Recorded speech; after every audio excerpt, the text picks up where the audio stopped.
Olá, vamos apresentar um breve resumo dos capítulos 11, 12 e 13 do livro Economia Brasileira de Lacerda, Antônio Correia.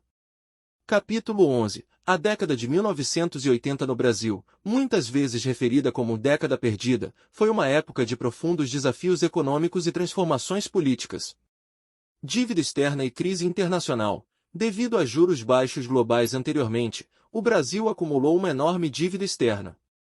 Entretanto, os juros nos Estados Unidos aumentaram nos anos 1980, tornando difícil para o Brasil lidar com seus compromissos financeiros. Crise do petróleo.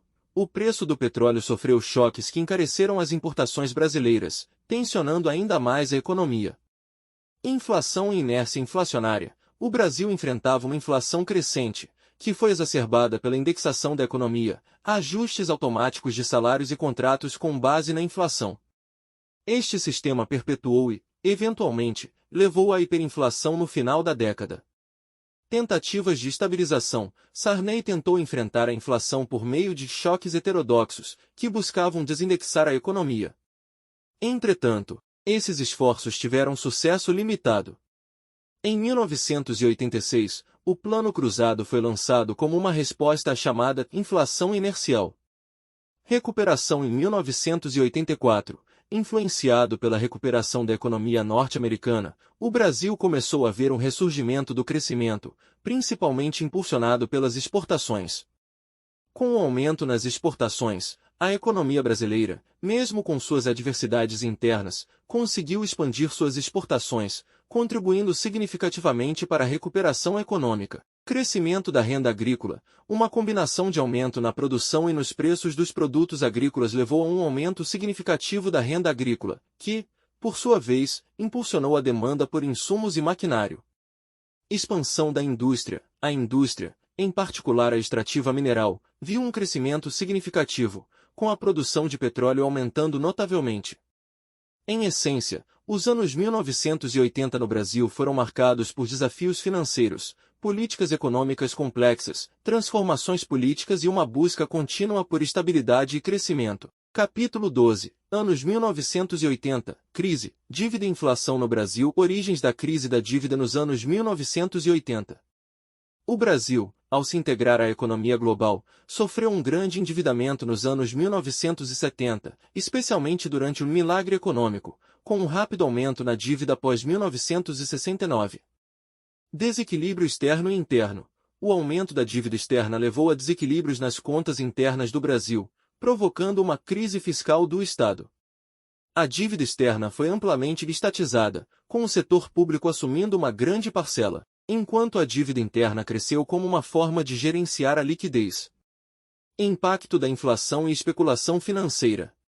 A inflação disparou em meio a esses desequilíbrios.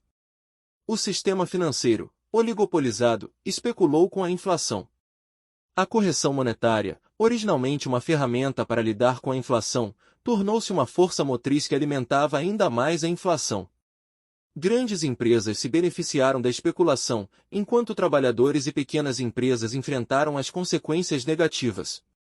Consequências gerais: o peso do endividamento, combinado com a inflação descontrolada, afetou negativamente o crescimento, os investimentos e a estabilidade econômica. O Brasil buscou a ajuda do Fundo Monetário Internacional, FMI, para gerenciar sua dívida, o que levou a políticas de ajuste rigorosas.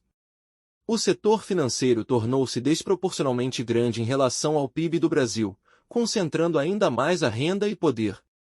Motivos para o surgimento e crescimento da dívida externa brasileira a partir dos anos 1960. A inserção internacional do Brasil e o contexto econômico global. O milagre econômico da década de 1970 foi, em grande parte, financiado pela entrada de recursos externos. A dívida externa cresceu rapidamente após o primeiro choque do petróleo, e ainda mais durante a implementação do Segundo Plano Nacional de Desenvolvimento, PND. O desequilíbrio nas contas externas, resultante em parte do endividamento externo e dos pagamentos associados, desencadeou a crise fiscal do Estado. Essa crise fiscal foi exacerbada pela estatização da dívida externa, pois o Estado brasileiro tornou-se responsável por uma parcela cada vez maior da dívida externa, seja diretamente ou como avalista. Esse desequilíbrio levou a um déficit público crescente, o que contribuiu para pressões inflacionárias. Processo de estatização da dívida externa brasileira. O endividamento externo foi quase totalmente estatizado, com o setor público assumindo uma parte crescente do endividamento direto. O Estado também atuou como avalista de empréstimos obtidos pelo setor privado. O Banco Central assumiu a responsabilidade de pagar em dólares, no exterior, as dívidas do setor privado, com essas dívidas sendo pagas em cruzeiros no Brasil devido aos controles cambiais existentes. A inflação em ascensão encontrou no sistema financeiro oligopolizado um mecanismo para seu aprofundamento, exacerbado pela especulação financeira. As grandes empresas, devido a seus lucros excessivos e poder de mercado, destinaram capital excedente à especulação financeira, vinculando os interesses do capital produtivo ao capital especulativo. A especulação financeira intensificou a inflação, tornando a correção monetária um mecanismo que realimenta a inflação, ao invés de proteger contra ela. O sistema financeiro oligopolizado tornou-se mais poderoso, concentrando ainda mais a renda e o poder político. Isso levou a claros prejuízos sociais, pois a concentração de renda e poder afetou negativamente a distribuição de renda no país e a equidade social. Capítulo 13. Inflação inercial e políticas de estabilização no Brasil. Entre de 1981 a 1983, a desaceleração econômica foi atribuída à crise da dívida. Entre de 1984 a 1986, houve um breve período de crescimento econômico. No entanto, a crise ressurgiu em 1987 após falhas em planos de estabilização, levando a inflação mensal de até 70% no início dos anos 1990. Teoria da inflação inercial. Em meados dos anos 80, a causa da persistente alta inflação não estava clara. A maioria acreditava que estava ligada à crise da dívida externa. Essa inflação é reforçada por ajustes de preço alternados entre empresas e a indexação informal da economia. Políticas de estabilização. Diante da inflação inercial, as políticas tradicionais, como o controle fiscal e monetário, provaram ser ineficazes. A proposta emergente era o choque heterodoxo, uma combinação de congelamento de preços e salários com medidas para neutralizar a inércia inflacionária. Evolução da inflação e estratégias de estabilização no Brasil, de 1984 a 1986. Durante a década de 1980, o Brasil enfrentou uma inflação crescente e desafiadora. A teoria da inflação inercial, que argumenta que a inflação pode persistir mesmo na ausência de pressões de demanda, ganhou destaque. Década de 60 a 70, a inflação estava relativamente controlada, com medidas gradualistas e indexação da economia, facilitando a convivência com a inflação. A indexação permitiu ajustes de acordo com a inflação anterior, criando um ciclo autoperpetuante de aumentos de preços. Início da década de 80, a inflação aumentou, influenciada por fatores internos e externos. A inflação começou a atingir níveis de 3 dígitos, e vários choques econômicos aceleraram o processo.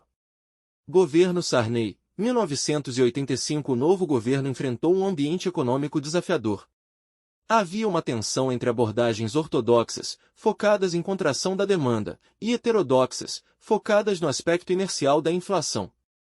Inicialmente, houve esforços para conter gastos públicos e congelar preços.